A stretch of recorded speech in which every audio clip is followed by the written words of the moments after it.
Pandu Toto Gati Wisaya Indriyakso Soromaru Uto Pawana Pono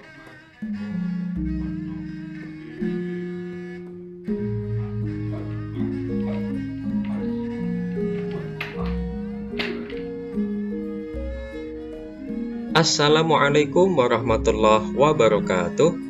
Perkenalkan, nama saya Muhammad Hilmi, NIM 201110056. Pada kali ini saya akan mengajak untuk membahas suatu tema, yaitu wayang sebagai sarana membangun teologi dan konstruksi sosial.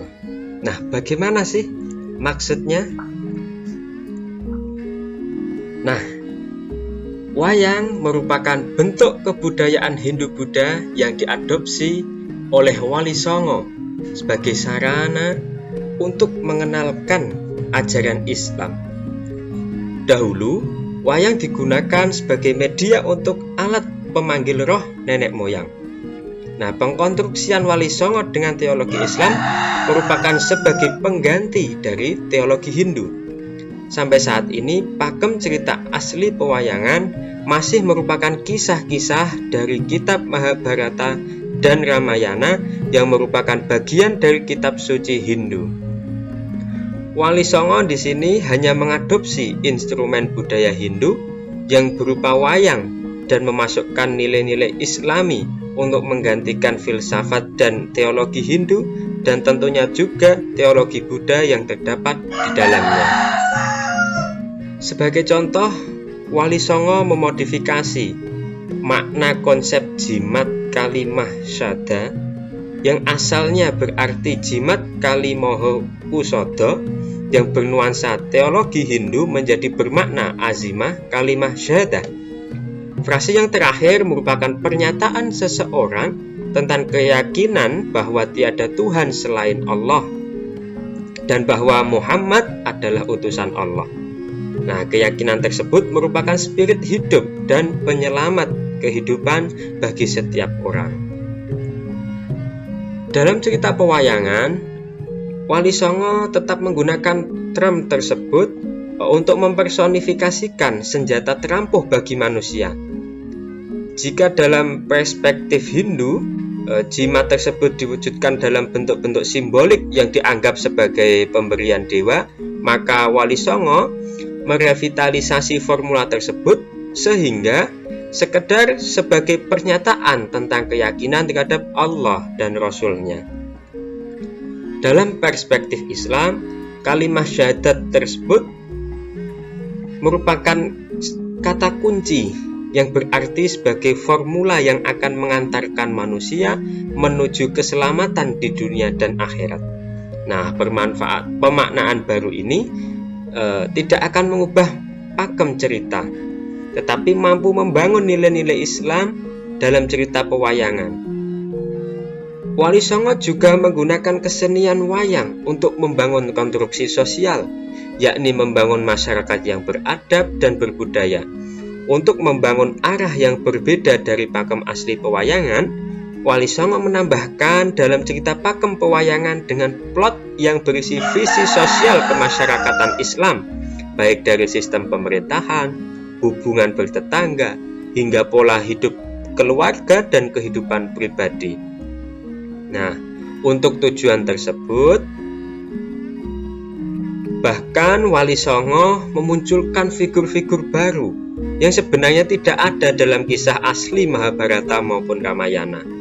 Figur-figur yang paling dikenal luas adalah Punokawan, yang berarti mentor yang bijak bagi para Pandawa. Wali Songo banyak memperkenalkan ajaran-ajaran Islam, yakni akidah, syariah, dan akhlak melalui plot cerita yang dibangun berdasarkan perilaku Punokawan tersebut. Nah, nama-nama Punokawan tersendiri yaitu Semar, Nolo Gareng, Petro, lan Bagong. Nah, sebagai kesatuan sebenarnya merepresentasikan karakteristik kepribadian Muslim yang ideal. Nah, tokoh yang pertama adalah Semar. Sebagaimana dijelaskan oleh Sudarto, berasal dari kata ismar yang berarti seorang yang mempunyai kekuatan fisik dan psikis. Ia sebagai representasi seorang mentor yang baik bagi kehidupan, baik bagi raja maupun masyarakat secara umum. Tokoh Punokawan yang kedua adalah Nolo Gareng, berasal dari kata Nala Korin yang berarti seorang yang mempunyai banyak teman. Ia merupakan representasi dari orang yang supel, tidak egois dan berkepribadian menyenangkan sehingga ia mempunyai banyak teman. Yang ketiga adalah Petro, merupakan kependekan dari frase Fatruk Masiwa Allah yang berarti seorang yang berorientasi dalam segala tindakan kepada Tuhan. Ia mempresentasikan orang yang mempunyai konsen sosial yang tinggi dengan dasar kecintaan kepada Allah.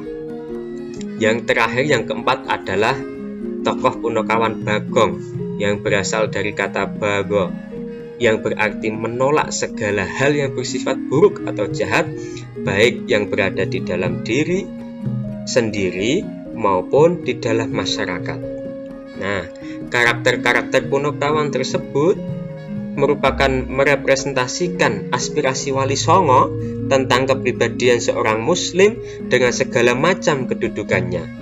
Seorang muslim harus bersifat kuat kepribadiannya, berperilaku bijaksana, bersandar pada Allah, bersosialisasi dengan baik, mempunyai kepedulian sosial yang tinggi, memberantas kemungkaran, dan lain sebagainya, yang pada prinsipnya seorang muslim harus mampu membangun hubungan yang baik dengan sesama manusia, kepada Allah dan alam semesta.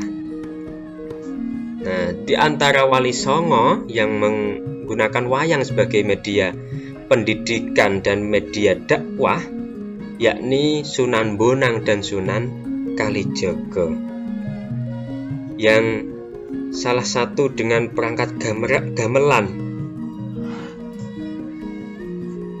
Jawa yang disebut bonang.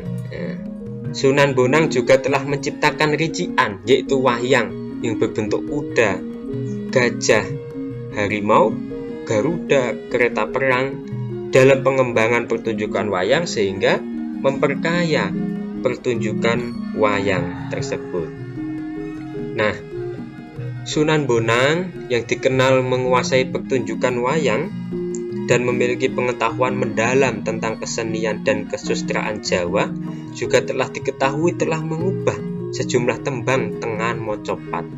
Nah, istilah Jawanya moco barang papat. Nah, penjabaran watak yang terdapat dalam tembang mocopat menurut Darusuprapta adalah sebagai berikut. Yang pertama adalah Masku Mambang, saka tembung mambang. Nah, yang mengandung filosofi hidup seorang manusia dari awal penciptaannya. Jadi roh yang masih mengambang dan ditiupkan kepada rahim sang ibu. Jadi mocopat ini menceritakan proses kehidupan sebagai makna yang filosofis sehingga bisa mendakwai masyarakat di kala itu yang suka akan tembang-tembang kesenian pertunjukan. Frase yang pertama tadi Masku Mambang, ya, roh yang kemambang, lalu ditiupkan ke rahim seorang ibu. Fase yang kedua adalah mijil, penggambaran bentuk manusia yang telah lahir di dunia, menjadi perlambangan awal mula perjalanan seorang manusia di dunia ini. Fase yang ketiga adalah kinanti, berasal dari kata kanti yang berarti menggandeng atau menuntun, yang mana mengisahkan kehidupan seorang anak yang masih kecil sehingga masih perlu dituntun hingga nantinya dapat berjalan sendiri dengan baik di dunia.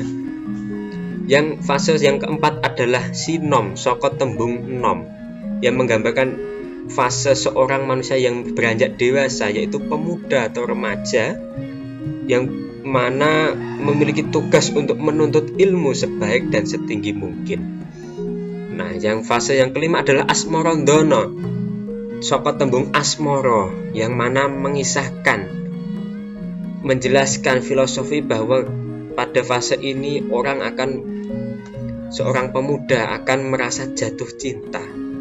Nah, yang selanjutnya fase keenam adalah gambuh. Gambuh saka tembung jumbuh, embuh, mengandung arti menyambungkan. Filosofi tembang gambuh adalah tentang perjalanan hidup seseorang yang telah menemukan pasangan hidup yang cocok baginya. Fase selanjutnya adalah dandang gula. Saka tembung dandang kuwi pahit, gula kuwi manis. Nah, ketika dalam berkehidupan pasti menemukan atau menghadapi suatu kepahitan dan kemanisan hidup. Nah, yang kedelapan fase durma saka tembung dharma yang artinya pemberian, dharma bakti kita selama hidup ini itu apa. Nah, gitu. Yang kesembilan adalah fase pangkur saka tembung mungkur yang artinya pergi atau meninggalkan. Filosofi tembang pangkur merupakan suatu penggambaran kehidupan orang yang sudah tua yang mempersiapkan untuk fase kematian, yaitu fase ke-10 yaitu megater roh, putus roh dari tubuh, yaitu menggambarkan orang yang telah meninggal dunia. Yang terakhir adalah pocong, berasal dari kata pocong, menunjukkan kondisi seseorang yang sudah meninggal dan kemudian dibungkus dengan kain kafan yang dipocong sebelum dikebumikan. Nah, seperti wali-wali lain dalam berdakwah, Sunan Kalijaga juga sering mengenalkan Islam kepada penduduk melalui kesenian pertunjukan wayang yang sangat digemari oleh masyarakat kala itu yang masih menganut kepercayaan agama lain dengan kemampuannya yang menakjubkan sebagai dalang yang ahli memainkan wayang. Di antara tembang-tembang gubahan Sunan Kalijaga yang termasyhur dan yang paling banyak dihafal masyarakat Jawa adalah Kidung Rumeksa ing Wengi, atau tembang tolak balak Sunan Kalijaga. Nah, kira-kira seperti ini bunyinya. Ana kidung rumeksa ing wengi, dan seterusnya yang disampaikan dalam langgam dandang gula. Tembang gubahan Sunan Kalijaga juga memuat ajaran spiritual yang tinggi, memuat filosofi ajaran Islam yang tinggi. Karya beliau yang banyak dihafal masyarakat juga yang kita tidak asing lagi adalah tembang ilir-ilir. Nah, dari pembahasan kali ini dapat disimpulkan bahwa betapa berjasanya para wali-wali Allah dalam menyebarkan agama Islam di Nusantara, khususnya di Pulau Jawa. Para wali songo dalam menyebarkan agama Islam penuh dengan perdamaian, penuh dengan kenyamanan, sehingga tidak ada paksaan dalam penyebaran agama Islam. Nah, dalam penyebarannya, para wali songo menggunakan strategi, yaitu strategi penyesuaian apa yang disukai masyarakat pada kala itu, disesuaikan dengan budaya lokal di masyarakat, yakni salah satunya dengan menggunakan media wayang kulit sebagai media dakwah, yang mana masyarakat Jawa pada saat itu suka akan tembang-tembang dan seni pertunjukan. Dan akhirnya Islam dapat diterima dengan senang hati dan dengan tanpa ada paksaan, sehingga Islam semakin berkembang, semakin ngerembaka di tanah Nusantara ini. Sekian pembahasan pada kali ini. Kurang lebihnya mohon maaf. Cukup sekian dari saya. Wassalamualaikum warahmatullahi wabarakatuh.